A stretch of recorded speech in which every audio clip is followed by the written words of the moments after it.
Hi everybody and welcome back to Lost Genre Reddit Stories. This post is from the subreddit Am I the A-hole and it's by user Azor Ahai. Am I the a-hole for not going on vacation with my friend and her kids? My 30 female friend Sarah, also 30 female, is a single mom with 2 kids. She's been going through a rough time after separating from her husband last year, and I've done my best to be there for her. My other close friend, Lena, and I have always accommodated Sarah's situation, visiting her at her house so she wouldn't have to go out, planning outings around her kids' needs, and being as flexible as possible. But recently, Lena and I decided to go on vacation together, just the 2 of us.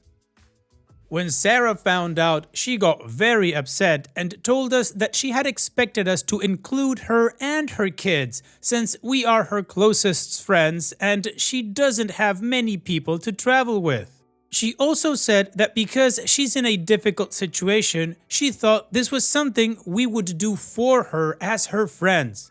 Lena and I explained that while we love her and her kids, a vacation with them would be completely different from what we have in mind.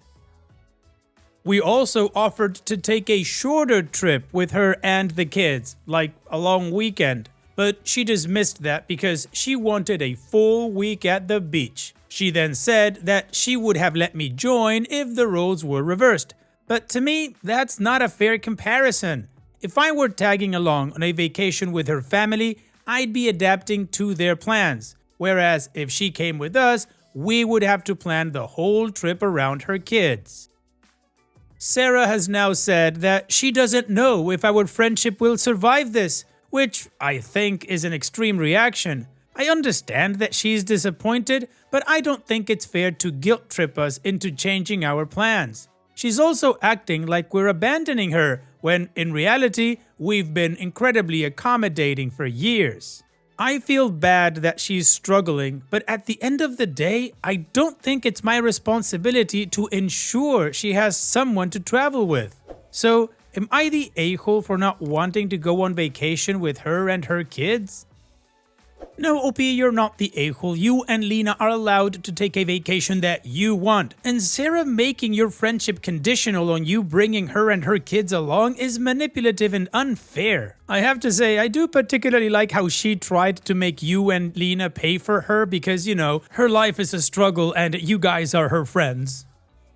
But the reality is, OP, that you guys have already been incredibly accommodating, and this trip isn't about her. You and Lena want a vacation for yourself, not something centered around her kids, which is absolutely okay to want. Sarah is making this personal when it's not. So if I was you, I would stand your ground. She's the one holding the relationship hostage. Well, let her execute it then. So basically, call her bluff. And what do you guys think? Let me know in the comment section, and now let's move on to the community comments.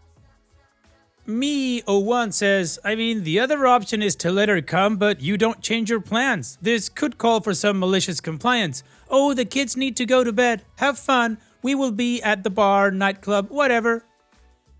And OP responds, we did consider the idea of letting her come along while still sticking to our original plans, but realistically, I don't think it'd work. If we went out at night while she had to stay in with the kids, she'd likely feel excluded, even if she claims now that she wouldn't mind.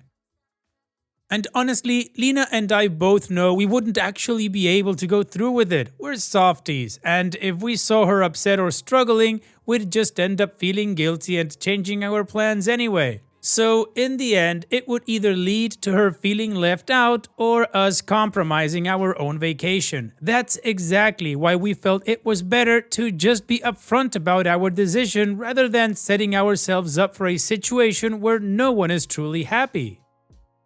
Objective Worker 6021 says, definitely not an a-hole. If I'm going to the beach as a 27 female myself for a week, I don't want to be around kids, especially kids that aren't mine. It's time to relax, drink, explore, and do my own thing, not having to worry about kids or not being able to do what I want to do. Plus, that's an expensive vacation to not get to fully enjoy because your friend and her kids wanted to tag along. And if she can't understand that, then I really wouldn't care if the friendship survived at that point. Delicious Pick 6971 says, "Not the a-hole. I don't understand how this woman thinks friendship works. Was she expecting you to babysit? Are you not allowed to have other friends? This is confusing." And Opie responds, "She said she doesn't expect us to help with her kids, but realistically, that is near impossible. We love the kids, and if they went up to us wanting our attention or help, or if we saw her struggling, we would never tell them to just F off." We had a similar situation at our New Year's Eve party where she insisted on bringing the kids, and at the end, we did end up helping her with them, so we know it just wouldn't work. Additional information from Opie's comments. First of all, I want to make it clear that I worded our intentions poorly. We actually haven't planned anything yet. Last year, Sarah alluded to wanting to go on vacation with us and the kids. Lena and I took time to think it over, and we ultimately decided if we were to go on any potential vacation, it would be without kids. When Sarah recently asked if we wanted to start planning our trip, she pretty much just invited herself and the kids. That's when we were upfront with her and told her we couldn't see ourselves going on vacations with the kids. It's not like we secretly made plans and excluded her. We just set a boundary about the kind of vacation we wanted. I am an early childcare educator, so I assume you all understand why I need some time away from kids. Also, things were no different when she was married. Her husband worked all the time, so every time we met up with her, everything revolved around her kids and their needs. And asking him to take the kids so Sarah can come won't happen. He's a bit of an a-hole who cheated on her and only takes the kids when it's convenient for him. However, she doesn't even want to ask him though. She's adamant about not wanting to go on vacation without her kids. I think she's also used to putting her kids' needs above hers at all times, and it's almost compulsive at times how she needs to have them around for her to feel okay. Like, her son has slept like crap ever since he was born. Now that she's separated from her husband and he takes the kids sometimes, you'd figured she'd be relieved that she gets the opportunity to have a good night's rest, but instead, she says she doesn't sleep well when the kids aren't at home, even though they're with their father. I guess, while I do work with kids, I'm not a mother, so maybe this is just a bond I don't understand yet. But as I said before, it was the same issue with New Year's Eve. She didn't even want to try and find someone to watch them because she didn't want to spend New Year's Eve without them, even though they're literal toddlers, 3 and 1.5, and don't even understand the concept of New Year's Eve, lol. I think she wants to have it both ways. She wants to be a good mom by never leaving her kids with others, but now that her husband is left, she's dealing with fear of missing out and doesn't want to feel alone. I suppose even though she technically has company in her kids, being the only adult can still feel lonely. As sad as I sometimes am about still being single, I would not want to swap with her at all, and I truly feel deeply sorry about this situation she has been put in. I think her kids and her deserve the world, and I hope she'll find someone who'll do that for them sooner rather than later. I just wish she'd understand that just because we don't want to go on vacation with her and the kids, that doesn't mean we don't feel for her or love her. Finally, I want to clarify that she doesn't expect us to pay for her and the kids, but I think in her head she expected us to share a room with them so we can split the cost for that, which is also something I don't want. Especially considering her son, who's not even 2 yet, isn't a great sleeper, so he'll be up plenty at night. The community agrees that OP is not the a-hole, and we definitely got a lot of context, so we get the full story. Now, let's move on to the update to see how this story ends. She has just sent me a 12-minute voice note ending our 10-year friendship because she thinks we should have celebrated New Year's Eve at her home with her kids and that we should take this trip with her to cheer her up and that the friendship wasn't on equal terms. Shrug? I sent her the following message last night. If it sounds a little weird, it's because it's translated into English from my first language. I know she won't be able to accept whatever I said, but to be honest, I did it more for me because I was getting sick of letting her rewrite the narrative unchallenged, even though I feel bad about it. So here's the message. I'm sorry that you see it like that. I do understand that you're going through an incredibly tough time and it was absolutely never our intention to leave you behind. But to me, friendship doesn't mean that everything always has to revolve around one person, even if they're going through a hard time. We tried to find compromises both on New Year's Eve and with the vacation, but it feels like it has to be exactly the way you imagine it or not at all, and honestly, that doesn't feel like an equal friendship to me either. Of course, I can understand that you feel excluded, but that was never my intention either. There are simply moments when, as someone without kids, I want to spend time without children. You always emphasize that your kids are a part of you, which is of course your decision, but it also means that sometimes you can't have both. If you never really ask yourself whether there are alternatives because you assume from the start that you always have to or want to have your kids with you, then that's your choice. But you can't expect others to always go along with that decision. I think it's really sad that you want to end our 10-year friendship over this because you mean a lot to me. But if this is what you've decided for yourself, then I have no choice but to respect that. I still hope that at some point we can find our way back to each other, and I wish you and the kids all the best. OP, I think your message was spot on, but I also agree with you that I don't think she's gonna understand what you're trying to tell her. But at least you've said your piece and you can move on. Hopefully, as you say, you guys can rekindle your friendship somehow. In the meantime, here's wishing you the best. Take care and thanks for sharing. And now, let's move on to the next post that also has an update. This post is from the subreddit Relationships and it's by user KirbyV91. Told my boyfriend I loved him right after we had sex. How badly did I mess up? I, 33 female, recently started dating this wonderful man, 37 male, and we've been boyfriend and girlfriend for about 2 months. I don't want to get into my history too much, but I've never had a boyfriend before. When I was 15, I got pregnant, had my son, then got kicked out of my home. So my son and I started living with my uncle, whom I now call Dad. I've gone on dates here and there, but nothing has ever stuck like this. I've also never felt this way about another human being before. Tonight, I was at his place and we had dinner and then we went to his bedroom and had sex. Afterwards, like right after we both climaxed, I melted into his arms, then looked at him and I said, "I love you." He just kinda looked back at me like he didn't really know what to say, and I internally started panicking, so I immediately told him he didn't have to say it back and tried to backpedal a little bit by saying maybe I didn't know and maybe I was just riding the emotions. He told me I didn't have to backtrack and he was really happy I felt that way. Before he could really articulate a response, I forcibly asked him if we could just forget it and move on. He said it was okay with him and we just cuddled together for a while before I said it was getting late and I should head home. When I got to my car, I drove down the road, pulled over and then started crying. I felt so embarrassed and so stupid for saying that, and at that time no less. I also have some pretty serious abandonment issues for obvious reasons given my past, so I'm really scared he's going to leave me. It's been a wonderful 2 months and I feel like this part of me I didn't know was there before is complete.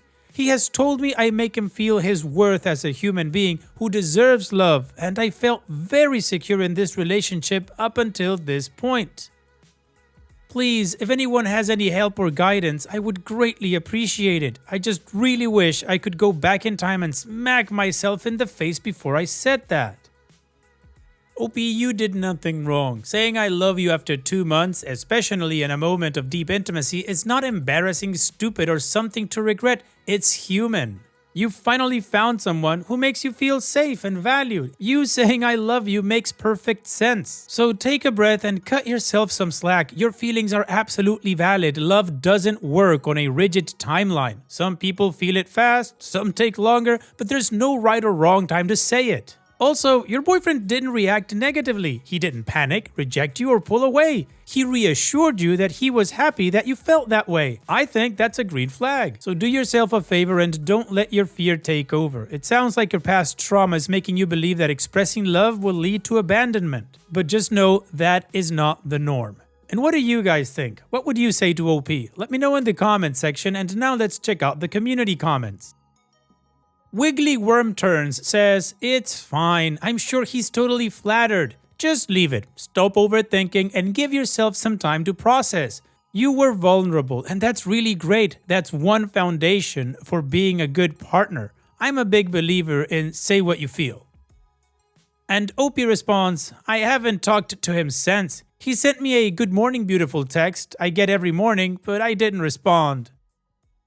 Hyacinth0788 says, "Did you really mean it when you said you love him? I feel it takes time to really get to know someone, and 2 months seems very short to know someone deep enough and to know you love them. He seemed to have taken it well, and he tried to be reassuring. He even told you that you do not need to be ashamed, so at least be reassured about that.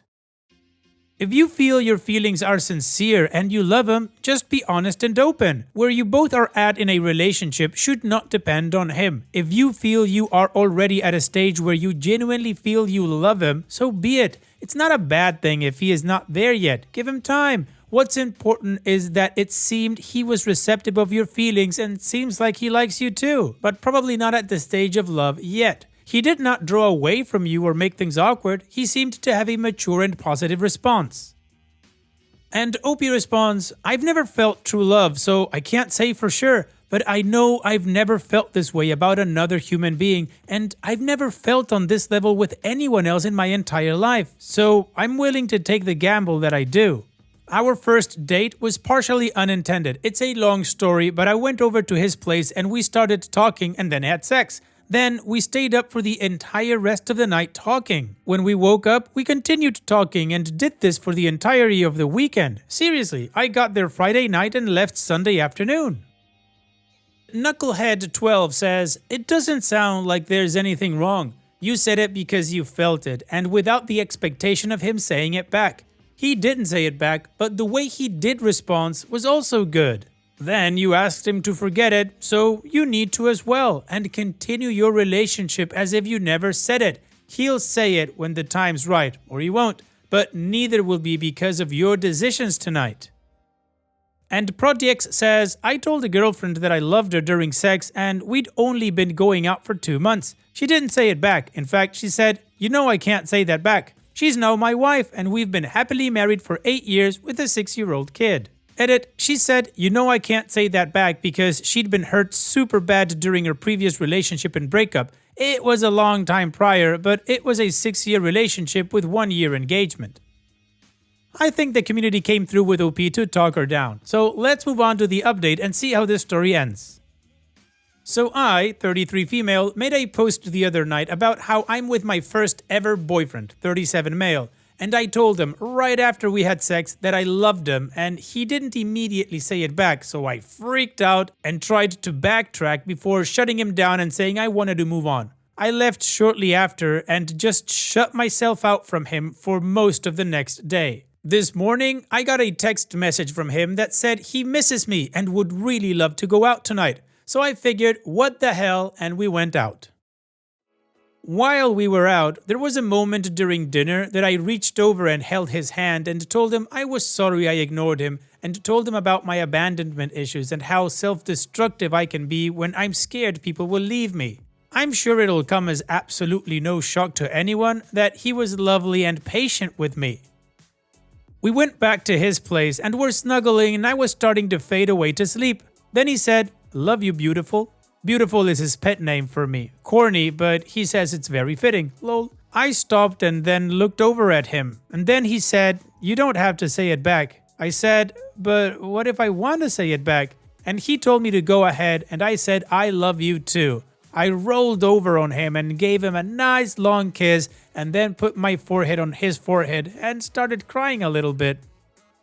I cannot tell you how badly I've wanted to say that to someone since I was 14, and it doesn't even feel real. Feels like some dream I had that was nice but didn't happen. Riding this emotional high, I can't sleep, so I'm writing this while he's sleeping next to me.